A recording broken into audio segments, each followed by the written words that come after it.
Hello guys, Phoenix61 here with another Skull and Bones video. There is a new sea monster to fight, so Jaws of Retribution. This guy is a little bit more challenging than the, let's say, starter sea monster that you can fight, that you were able to fight before, right? So pick up the bounty at the bounty board in Sainte-Anne, and then, choose your favorite fast travel point here. There's a couple that are fairly close. And then, go and kill him. That was what I was thinking when I was doing this, right? So I am using, in this example, first we're going to demonstrate what not to use. I'm going to say, if you're not at least in a big group, right? So if you got a group, you do you, but if you're struggling with it, or if you're trying to kill this guy flying solo, I will show you a build that I did. So this was my first attempt to kill him, and I just got lucky. There were other people out here fighting this guy as well, right? So I'm like, oh, he's only 11, like, let's go do this. The other sea monster is real easy, right? So not exactly the case. He does have a few different moves, but in general the fight is very similar. You're waiting for him to come up to the surface and you're shooting him until he dies, right? So but I did have a hunch that piercing damage would be good against him, so I did go with a ballista on the front, which I haven't used very much yet in the game, so pardon my terrible aim with it, right?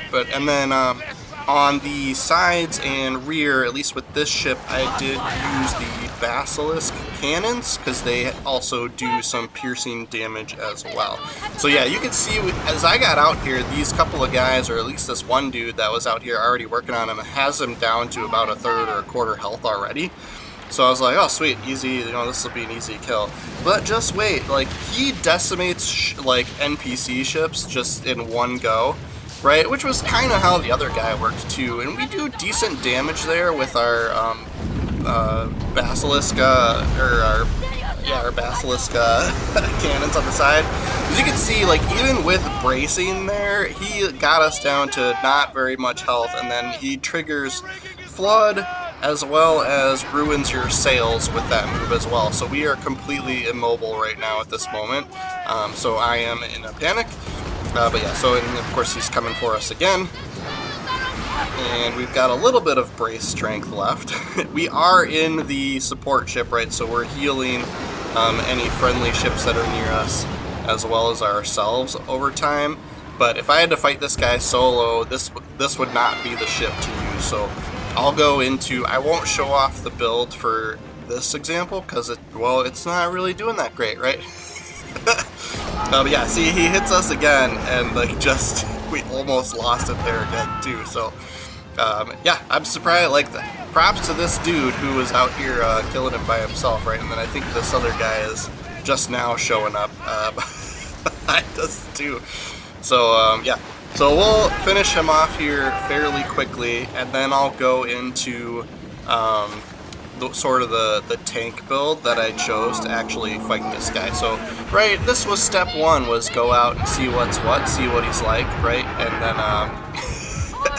and then we'll go regroup and do a proper loadout, right?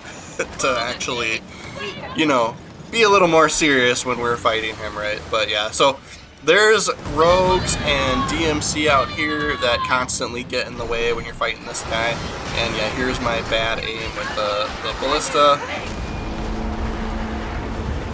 The mortars do seem to do pretty good with them, but it's tough to get that timing right. Sometimes it's hard to get the timing right on just any ship, right? But so this one, since we did pick up the bounty from the bounty board, that does trigger the spawn, just like the other sea monster. I'm not even gonna try and say how to pronounce that, dude. And then also the ghost ship works the same way, right? So someone in your instance has to have the bounty or the mission, right, to spawn either of the sea monsters or the ghost ship. But to turn in the mission, you do take it to Lenitra here, where the the Sea People Hunt Master guy is. So this is where you get the other sea monster mission from, is this guy, right? So, and this is where, you know, this is why you would want to fight this guy as well as the original sea monster, right? Yes. Because this guy sells a couple of unique things. There's some unique, like cosmetic stuff too, but he also sells a ballista, so, you know, the giant arrow shooting bolt that you can put on the bow, right? And then, oh yeah, we finished off our smuggler's pass for this. We're only 2 weeks in, and we were able to finish this, guys. But yeah, so we'll go into his store, and I'll show you what I'm talking about. The thing I was interested in most is the, yeah, so here's the cosmetic stuff. But the thing I was in, so and then, yeah, there's the Great Springhold 3. So this is the only way to get this blueprint. I'm most interested in this armor piece.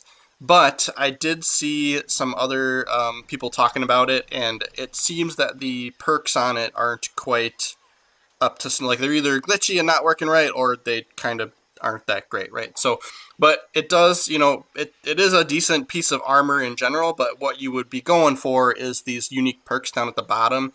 Restores 100 severe damage every second. Great, don't have to worry about severe damage ever again. And then the other perk restores 15% of hull health while bracing. The effect only occurs after bracing ends. So I saw someone trying to use that, and it really was not giving them good amounts of heal when they were using it, or when they were trying to trigger it. So it's something's off about it, so it may not be as exciting as one would think. So I did have enough of the teeth to buy the armor blueprint, but I don't have enough of the scales. So technically before, you weren't able to make that armor piece until this new sea monster became available, which was just this week, right? So yes, so now I've gotten 2 pieces so far, that from my kill that we just saw, and then I get 1 more from killing him here with the appropriate build, right? So we're in the snow now, so this is the tank ship.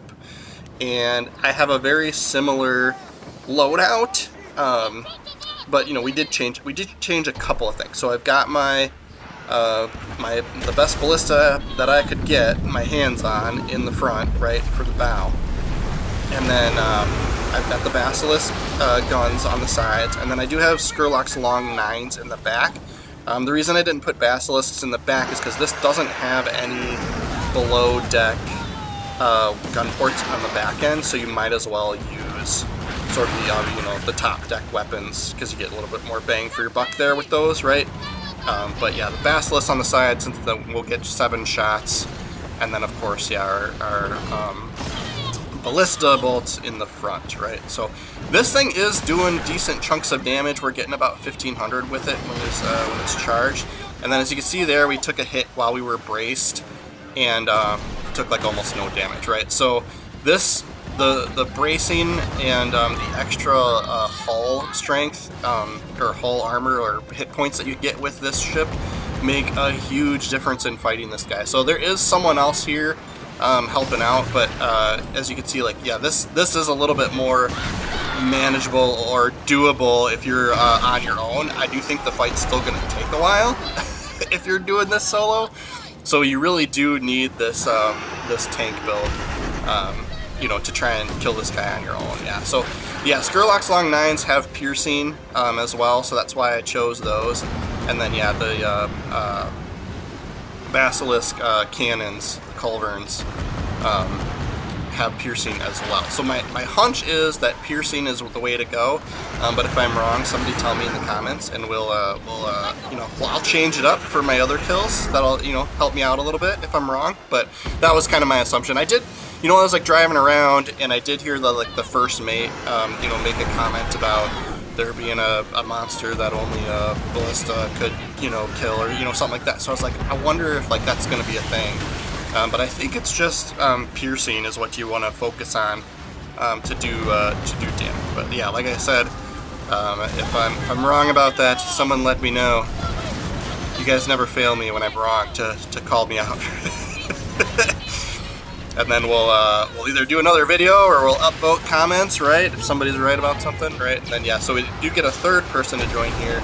And then yeah, the mortar actually, like you could see, I think I fired it kind of late, but we did still get 3,600 damage there. And then I did a quick shot there since weren't able to charge it enough. We only got 500 damage, but then yeah, we'll use the side guns, right? And then yep, just gotta aim right. I'm on the struggle bus still, a little bit new to the ballista bolt. But yeah, we're doing good amounts of damage with that, so for now I'm sticking to it. This is going to be my method for killing them unless somebody tells me otherwise. But at least this, the ship is this, the snow, the tank ship is definitely the way to go here.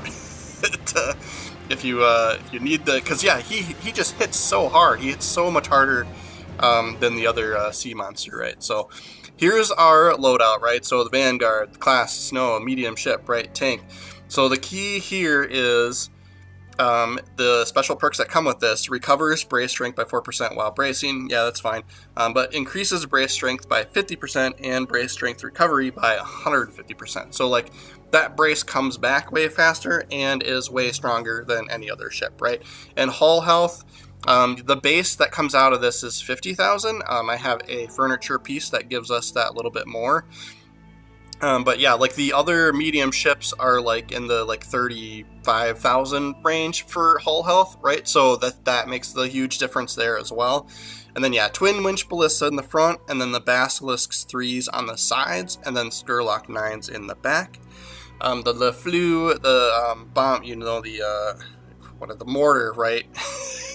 For the alternate, you could probably use any mortar. I couldn't tell if that particular one was actually like beneficial or not, but yeah, the twin winch ballista, this has the highest damage starting number that I saw, at least that was out there for me to be able to get my hands on, right? So yeah, maximum charge damage increases to 600% and range to 1350. So like, but I think what was doing the damage was the piercing. I don't know. Like, somebody let me know if there's something better, because I feel like we were doing good damage, but I'm also like, maybe there's a better way, But yeah, the Basilisk on the sides, because they also do piercing damage, right? He doesn't have weak points, so it's like, I guess, that maybe that's my problem. That's why it's just kind of a grindy boss to kill. But I mean, aren't they all in this game, right? So, and then yeah, I forgot to show off the long 9s in the back, but you know what they are, right? And then the Flu, I'm not sure if I'm saying that right, but yeah, border bombs.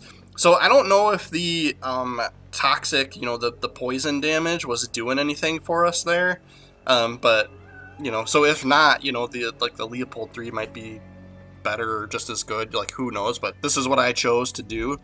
And then for armor, you could just grab, so I went with the Wraithful Ward, and I'll show you how to get these other things. If you don't have these are new. I'll show you where to get these. But this has this, releases the poison when you get hit, right? And so while bracing, which is what you're gonna do in this ship, and he only has his melee attacks, right? So I'm like, hey, like if this poison plays any effect and does any sort of damage, I'm gonna try this one, right? But when I was fighting him, it didn't seem like it was. Like I didn't see numbers showing up, but yeah, so it's hard to tell if that was working, but that's why I picked that one. And then water tank for our our special major furniture, right? Because this just makes our bracing all the much better. And then the double-plated hull gives us that extra hull health, right? And then the ballista works. So I was hoping that this would help with the piercing damage from the ballista, but I don't know if that's accurate or not, but that's why I put it on there. There's only one way to tell, and it's to go shoot shoot him again without it, right? And then the maintenance forge is just kind of a nice quality of life thing, so it'll repair severe damage, which is that red health, that shows up when you take like really bad flooding damage and other crap that can give you severe damage. But you have to be out of combat for that. So, but in an event where you die and you're driving back to try and rejoin the fight, you'll get a little bit of that severe damage back. But you need an Ara, so the bartender in Sainte-Anne. This is where you get a lot of the tools that we're using, right? So if you haven't explored her since the season update, Lafleur is in here for this oddball currency, the sovereigns, I think they're called, right? So as you earn pieces of 8, you'll get some sovereigns too. Rigging station would be another good option, because then if you get low on health, it will gradually, you'll just automatically heal you, right? So if you don't want to go with the water tank, but the water tank's in here, it costs 2,500 pieces of 8, whereas the other furniture, the healing one, costs sovereigns as well. So like, you do you, right? Like, just pick and choose. And then there's the armor is down here too, and also costs sovereigns, right? So if you don't have this one, go and grab this one, because this one's new since the season started, right? The other thing to note is this sea monster is not going to be around very long, right? So it shows here he's only going to be available to fight until the 26th, right? So this is just from Ubisoft's website, from their patch notes from when the season started, right? So then there's going to be another thing to fight, right? After the 26th. So yeah, just keep that in mind.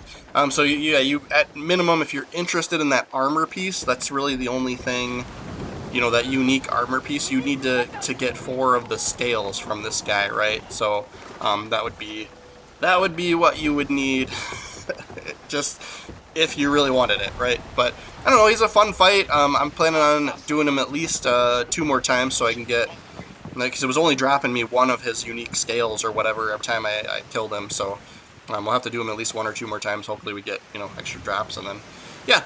But yeah, thanks for watching, guys, all the way through. Do make sure to follow the channel. I'm planning on doing more Skull and Bones videos. So yeah, we'll see you next time.